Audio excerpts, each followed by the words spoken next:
শুক্রবার থেকে শুরু হয়েছে পবিত্র হজ যাত্রা। রাতে প্রধানমন্ত্রী তারেক রহমান আনুষ্ঠানিকভাবে এই কার্যক্রমের উদ্বোধন করেন। এর আগে পরিদর্শন করেন আশকোনা হজ ক্যাম্প, ঘুরে দেখেন পুরো ক্যাম্প, কথা বলেন ক্যাম্পের কর্মকর্তা ও হাজিদের সাথে। এরপর প্রথম ফ্লাইটে যাত্রীদের সাথে সাক্ষাৎ করতে হজরত শাহজালাল আন্তর্জাতিক বিমানবন্দরে যান প্রধানমন্ত্রী। বিমানে হজযাত্রীদের খোঁজখবর নেন, কুশল বিনিময় করেন। এ সময় তাদের শুভকামনা জানান প্রধানমন্ত্রী।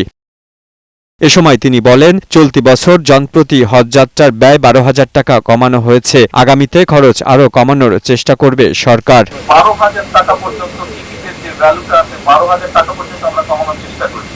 আগামী বছর হয়তো আপনাদের দেশে কেউ তো যাবেন, আরো অনেক হাজি যাবেন, তাদেরকে যাতে আরো কম খরচে আমরা হজে পাঠানোর ব্যবস্থা করতে পারি। সেই তৌফিকও যাতে আল্লাহ আমাদেরকে দেন, সেই রহমতও যাতে দেন আল্লাহ, তা করে সেটির জন্য দোয়া করবেন। পরে ধর্মমন্ত্রী জানান, হজযাত্রা নির্বিঘ্ন করতে সর্বাত্মক চেষ্টা করছে সরকার। কোনো ধরনের অনিয়ম মেনে নেওয়া হবে না। আর বিমান প্রতিমন্ত্রী বলেন, হজ ফ্লাইটগুলো নির্দিষ্ট সময়ে ছেড়ে যাওয়ার জন্য এয়ারলাইন্সগুলোর সাথে প্রতিনিয়ত যোগাযোগ রাখছে কর্তৃপক্ষ।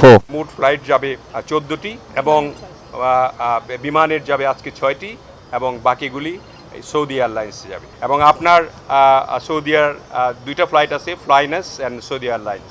হজের উন্নয়নের জন্য যা প্রয়োজন তাই করা হবে। কোনো অন্যায়, কোনো অনিয়ম সহ্য করা হবে না। প্রথম দিন শনিবার হজযাত্রীদের নিয়ে 14টি ফ্লাইট ছেড়ে যাবে। এবছর প্রায় ৭৮,৫০০ জন বাংলাদেশি হজযাত্রী সৌদি আরব যাবেন। লিওন মীর, বৈশাখী সংবাদ, ঢাকা।